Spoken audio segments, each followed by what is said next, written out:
الحمد لله رب العالمين وبه استعين واشهد ان لا اله الا الله وحده لا شريك له واشهد ان محمدا عبده ورسوله اما بعد. گرامی قدر مشاہدین، اللہ کے فضل و کرم سے حج کے مسائل و فضائل کے تعلق سے دروس کا یہ سلسلہ جاری ہے. آج کے درس میں انشاءاللہ استطاعت کی کیا شرطیں ہیں مردوں کے لیے اور کیا شرطیں ہیں خواتین کے لیے، حج کی استطاعت کیسے ہوگی، حج کی استطاعت کا مفہوم ان شرطوں کے ذریعے سے مزید واضح ہوگا. یعنی ایک شخص مستطیع ہے اور حج اس پر فرض ہے، تو یہ استطاعت کی کیا کیا شرطیں ہیں. عام شرطیں جس میں جو مردوں کے لیے بھی ہیں اور عورتوں کے لیے بھی ہیں، وہ 3 شرطیں ہیں.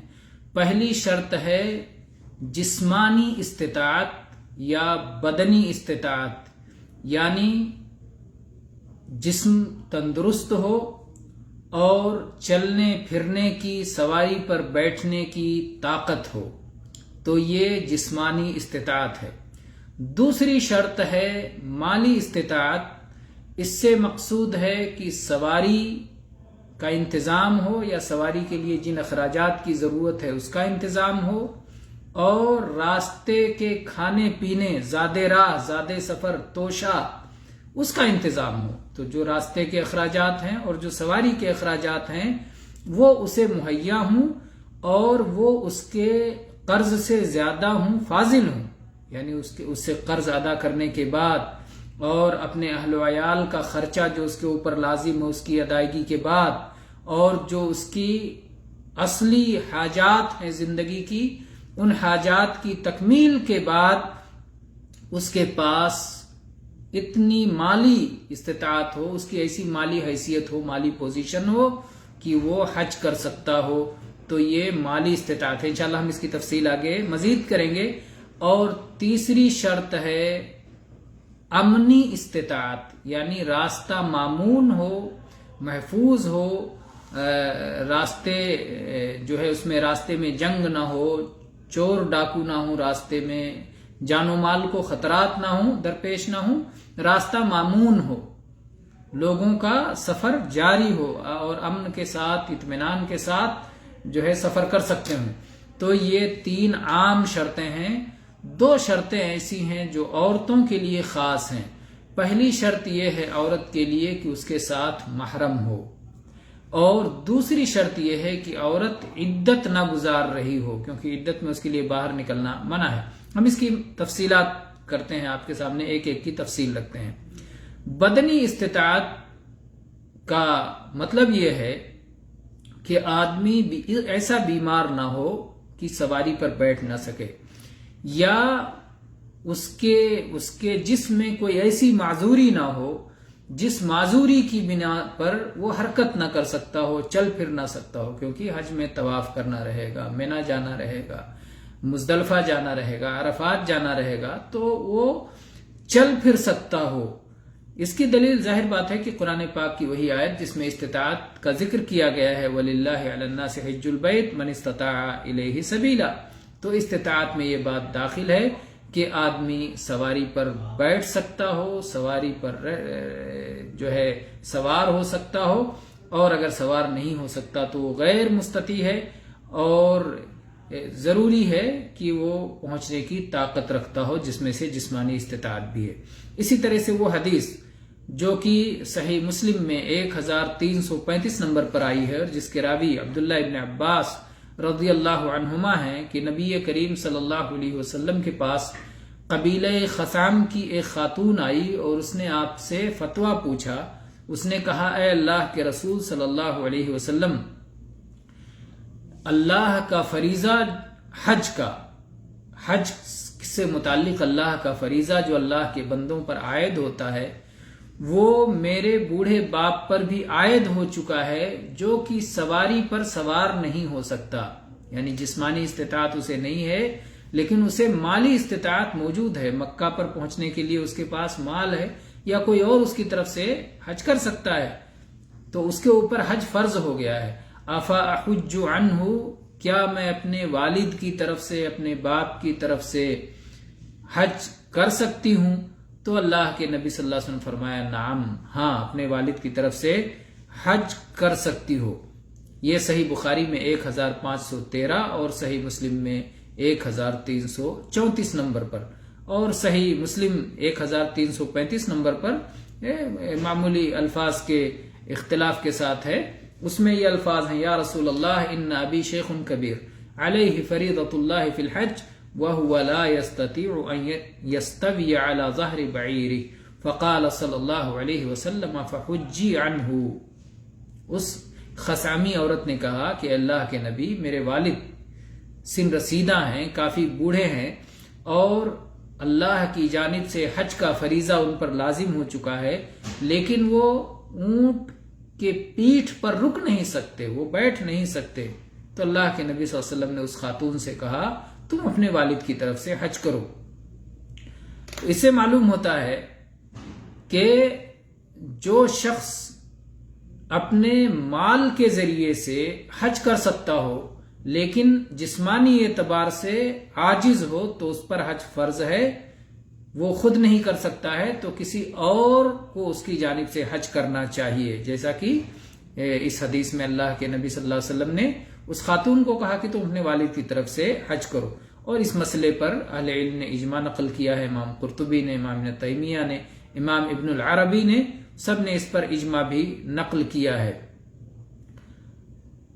اور اگر اس خاتون کے والد پر حج فرض نہیں ہوتا اور اس نے کہا کہ اللہ کے نبی صلی اللہ علیہ وسلم حج کا فریضہ میرے والد پر عائد ہو چکا ہے، تو اللہ کے نبی صلی اللہ علیہ وسلم غلط بات پر اس عورت کو باقی نہیں رہنے دیتے، بلکہ آپ اس کا انکار کرتے، کیونکہ نبی صلی اللہ علیہ وسلم حق کو بیان کرنے کے لیے آئے تھے، حق کی وضاحت کے لیے آئے تھے، اور آپ کسی کو خطا پر باقی نہیں رہتے تھے، کسی غلطی کا اقرار نہیں کرتے تھے۔ اسی لیے حدیث تقریری وہ حدیث ہے کہ اللہ کے نبی صلی اللہ علیہ وسلم جس پر خاموش رہ جائیں اور جس کا انکار نہ کریں تو وہ بھی حدیث ہوتی ہے اور وہ بھی دلیل ہوتی ہے۔ تو اس لحاظ سے اگر کوئی شخص جسمانی طور پر معذور ہے، بیمار ہے، سواری پر نہیں بیٹھ سکتا ہے، لیکن مالی طور پر وہ حج کرنے کی طاقت رکھتا ہے تو اپنا مال خرچ کر کے کسی کو حج پر بھیجے گا، کوئی اس کی طرف سے حج کرے گا۔ یہ جسمانی اور مالی استطاعت تقریباً دونوں مل کر کے ایک ساتھ آ گئیں، اور اس کا بیان ہو گیا کہ مالی استطاعت کا مفہوم یہ ہے کہ آدمی کے پاس سواری کا انتظام ہو، اس کے پاس زاد راہ کا انتظام ہو، جو اس کے اپنے اخراجات سے فاضل ہو، یعنی قرض چکا دے، اور جو اس پر بیوی بچوں کے لازمی اخراجات ہیں وہ ادا کر دے، جو اس کی اپنی اصلی ضروریات ہیں، زندگی کی ضروریات ہیں، کھانے پینے، لباس، رہنے وغیرہ کے تعلق سے وہ ساری ضروریات اس کی مکمل ہو جاتی ہیں۔ اس کے بعد میں اس کے پاس اتنا مال رہتا ہے کہ وہ حج کر سکتا ہے، تو پھر اس کے اوپر حج فرض ہوتا ہے۔ اور اگر وہ خود حج نہیں کر سکتا، یعنی جسمانی مالی پوزیشن تو اس کے پاس ہے، مال اس کے پاس موجود ہے، لیکن جسمانی اعتبار سے معذور ہے، تو وہ کسی اور کو بھیج دے گا۔ تو یہ رہی مالی استطاعت۔ اور آگے چلتے ہیں، راستہ پرامن ہو۔ اگر راستہ پرامن نہیں ہے تو ظاہر ہے کہ اس وقت حج فرض نہیں ہوگا، راستہ غیر مامون ہونے کی وجہ سے، اور یہ اس میں من استطاع الیہ سبیلا کی شرط میں یہ چیز داخل ہو جاتی ہے۔ اور جہاں تک محرم کا مسئلہ ہے، عورت کے لیے مخصوص شرط کہ عورت کے لیے محرم کا وجود ضروری ہے۔ محرم کون ہے ایک عورت کے لیے؟ اس کا شوہر محرم ہے، یا وہ افراد محرم ہیں جن کے لیے اس عورت سے نکاح کرنا ہمیشہ ہمیش کے لیے حرام ہے، اس کو محرم کہا جاتا ہے۔ محرم شوہر کو کہا جاتا ہے، اور ان افراد کو کہا جاتا ہے جس کا اس عورت سے ہمیشہ ہمیش کے لیے نکاح حرام ہو، یا تو نسب کی وجہ سے، اور یا رضاعت دودھ پلانے کے رشتے کی وجہ سے، اور یا سسرالی رشتے نکاح کے رشتے کی وجہ سے. تو نسب یا نکاح یا رضاعت کے کسی ایک کے رشتے کی وجہ سے ہمیشہ ہمیش کے لیے اس عورت سے نکاح کرنا حرام ہو تو اسے محرم کہا جاتا ہے. اور محرم کے لیے ضروری شرط یہ بھی ہے کہ وہ مسلمان ہو، عاقل ہو، بالغ ہو، قابل اعتماد ہو، ثقہ مأمون ہو. اس لیے کہ محرم ساتھ میں رہنے کا مقصود یہ ہے کہ وہ عورت کی جو ضروریات ہوں گی ان کی تکمیل کرے گا، اس کی حفاظت کرے گا اور اس کے کام آئے گا. تو اس لیے وہ مأمون ہونا ضروری ہے. کیا دلیل ہے کہ فرض حج کے لیے محرم شرط ہے؟ اس کی دلیل حدیث سے عبداللہ ابن عمر رضی اللہ عنہما کی وہ حدیث کہ اللہ کے نبی صلی اللہ علیہ وسلم نے فرمایا لا يحل لامرأة تؤمن بالله واليوم الآخر تسافر مسيرة 3 ليال إلا ومعها ذو محرم. صحیح بخاری 1086 نمبر پر اور صحیح مسلم 1338 نمبر پر یہ حدیث ہے کہ کسی عورت کے لیے جو اللہ پر اور آخرت کے دن پر ایمان رکھتی ہے حلال نہیں ہے کہ 3 راتوں کی مسافت کا سفر کرے مگر اس کے ساتھ محرم ضرور ہو. 3 راتوں کی مسافت کا سفر ہو اور محرم کے بغیر سفر کرنا اس کے لیے حلال نہیں ہے. تو محرم کی شرط اس حدیث سے معلوم ہوتی ہے. اسی طرح سے محرم کی شرط اس حدیث سے بھی معلوم ہوتی ہے جو عبداللہ ابن عباس رضی اللہ عنہما کی روایت ہے صحیح بخاری میں 5233 نمبر پر اور صحیح مسلم میں 1341 نمبر پر کہ نبی کریم صلی اللہ علیہ وسلم خطبہ دے رہے تھے اور آپ نے فرمایا لا يخلون رجل بامرأة الا ومعها ذو محرم. کوئی بھی مرد کسی عورت کے ساتھ خلوت اور تنہائی میں محرم کے بغیر ہرگز نہ رہے. اور پھر آپ نے فرمایا وَلَا تُسَافِرُ الْمَرْأَةُ إِلَّا مَعَ ذِي مَحْرَمٍ. اور کوئی عورت محرم کے بغیر سفر نہ کرے. تو آپ جب یہ خطبہ دے رہے تھے، یہ تقریر فرما رہے تھے کہ ایک شخص اٹھ کھڑا ہوا اور اس نے کہا کہ اے اللہ کے رسول صلی اللہ علیہ وسلم میری بیوی حج پر جا رہی ہے اور میرا فلاں غزوے میں نام لکھ لیا گیا ہے، تو اب میں کیا کروں؟ بیوی حج پہ جا رہی، اس پر حج لازم ہے، حج پہ جا رہی ہے اور میں غزوے پہ جا رہا ہوں، تو وہ کیسے اکیلے نہیں جائے گی؟ تو میں اس کے ساتھ نہیں جا سکتا، اس کے ساتھ گویا محرم نہیں ہے.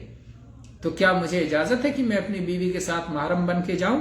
اللہ کے نبی صلی اللہ علیہ وسلم نے اسے حکم دیا انطلق فحج مع امرأتک، جاؤ اور اپنی بیوی کے ساتھ حج کرو. غزوے سے اس کا نام کاٹ دیا گیا اور اسے کہا گیا کہ تمہاری بیوی پر جب حج لازم ہے اور وہ حج پہ جا رہی ہے تو اب اپنی بیوی کا محرم بن کے جاؤ. اس لیے حج میں اگر عورت کے ساتھ محرم نہ ہو تو پھر وہ مستطیع نہیں ہے، کیونکہ تنہا سفر عورت کے لیے یہ فتنے کا باعث ہے. اور اگر کسی عورت کو محرم مہیا ہے تو اس کے شوہر کو یہ حق نہیں ہے کہ اسے حج کرنے سے روک دے. فرض حج سے اگر عورت پہ حج فرض ہے اور اسے محرم مہیا ہے تو شوہر کو یہ اجازت نہیں ہے کہ اپنی بیوی کو حج کرنے سے روک دے، کیونکہ وہ مشہور حدیث اللہ کے نبی صلی اللہ علیہ وسلم کی لا طاعت فی معصیت اللہ انما الطاعت فی المعروف. صحیح بخاری 7257 اور صحیح مسلم 1840 کہ اللہ کی نافرمانی میں کسی کی فرما برداری نہیں کی جائے گی، فرما برداری صرف معروف اور نیک کاموں میں کی جائے گی. اور شوہر کا حق فرض عین پر مقدم نہیں ہے، فرض عین سے مؤخر ہے. فرض صلاح سے شوہر روکے اس کی بات نہیں مانی جائے گی، فرض صوم سے شوہر روکے اس کی بات نہیں مانی جائے گی، فرض حج سے روکے جبکہ محرم مہیا ہے تو اس کی بات نہیں مانی جائے گی. تو یہ رہی شرط محرم کی. اور آخری شرطوں میں سے آخری شرط عورت کے لیے جو مخصوص ہے عدت میں نہ ہونا، اس لیے کہ عدت کی حالت میں عورت کے اوپر فرض ہے کہ وہ باہر نہ نکلے. اور اس میں حنفی، مالکی، شافعی، حنبلی اور سلف کی ایک جماعت سارے لوگوں کا یہ فتویٰ ہے. ائمہ اربع مذاہب اربع اس پر متفق ہیں کہ ساری چیزیں ساری شرطیں عورت کے لیے مہیا ہوں لیکن وہ عدت کی حالت میں ہو تو اس کے اوپر حج فرض نہیں ہوگا. اور اس کی دلیل قرآن پاک کی وہ آیت سورہ بقرہ کی 234 نمبر کی آیت جس میں اللہ تعالی نے فرمایا والذین یتوفون منکم ویذرون ازواجا یتربصن بانفسہن 4 اشہر وعشرا کہ جن لوگوں کی وفات ہو جائے اور ان کی بیویاں ان کے پیچھے باقی ہیں تو وہ 4 مہینے 10 دن عدت گزاریں گی. اور عدت کی حالت میں اپنے گھر سے باہر نکلنا اور حج کا سفر کرنا عورت کے لیے جائز اور درست نہیں ہے. عدت گزار لینے کے بعد ہی اس کے لیے سفر جائز ہوگا، اس لیے وہ غیر مستطیع مانی جائے گی اور اسے حج میں جانے کے بجائے اسے گھر میں رہ کر کے عدت گزارنی چاہیے. اسی طرح سے اس سلسلے میں سعید بن المسیب رحمہ اللہ کا یہ اثر بھی موجود ہے جسے امام مالک نے موطا میں روایت کیا ہے، اور ایسے ہی مصنف ابن ابی شیبہ میں بھی یہ ہے، اور امام طحاوی نے شرح معانی الاثار میں بھی اسے روایت کیا ہے، اور علامہ البانی رحمہ اللہ نے ارواء الغلیل میں کہا ہے اسنادہ رجالہ ثقات علی الخلاف فی سماع سعید بن عمر. تو سعید بن مسیب بیان کرتے ہیں کہ عمر بن خطاب رضی اللہ عنہ کان یرد المتوفى عنہن ازواجہن من البیداء یمنعہن من الحج. عمر رضی اللہ عنہ ان خواتین کو جن کے شوہروں کی وفات ہو چکی ہوتی تھی اور وہ عدت کی حالت میں ہوتی تھیں انہیں حج سے منع فرماتے تھے. تو اس طرح سے عدت اصل میں ایسی عبادت ہے کہ جس کا ایک وقت مقرر ہے، اس وقت میں اگر عدت نہیں گزارا گیا تو دوبارہ پھر اس کا موقع نہیں ہوگا. لیکن حج کا مسئلہ مختلف ہے، اگر 1 سال حج نہیں کیا گیا تو اگلے سال پھر حج کا موقع موجود ہے، اس لیے حج میں تاخیر کیا جا سکتا ہے اور عدت میں تاخیر نہیں کی جا سکتی. اس لیے جو عورت عدت گزار رہی ہو اسے کہا جائے گا کہ وہ غیر مستطیع ہے اور وہ حج کے لیے نہ جائے. تو یہ آج استطاعت کی تشریح تھی کہ کیسی استطاعت ہونا چاہیے. تو کچھ استطاعتیں ایسی ہیں جو مردوں اور عورتوں دونوں کو شامل ہیں، اور کچھ استطاعت کی شرطیں ایسی ہیں جو خاص عورتوں کے ساتھ ہیں. خاص عورتوں کے ساتھ جو استطاعت ہے وہ 2 ہے، ایک محرم کا ہونا اور ایک عدت میں نہ ہونا. اور جو مرد و عورت دونوں کے ساتھ ہے وہ جسمانی استطاعت ہے، مالی استطاعت ہے اور راستوں کا پرامن ہونا ہے. واللہ تعالی عالم وصلی اللہ علی نبینا وسلم والحمد للہ رب العالمین.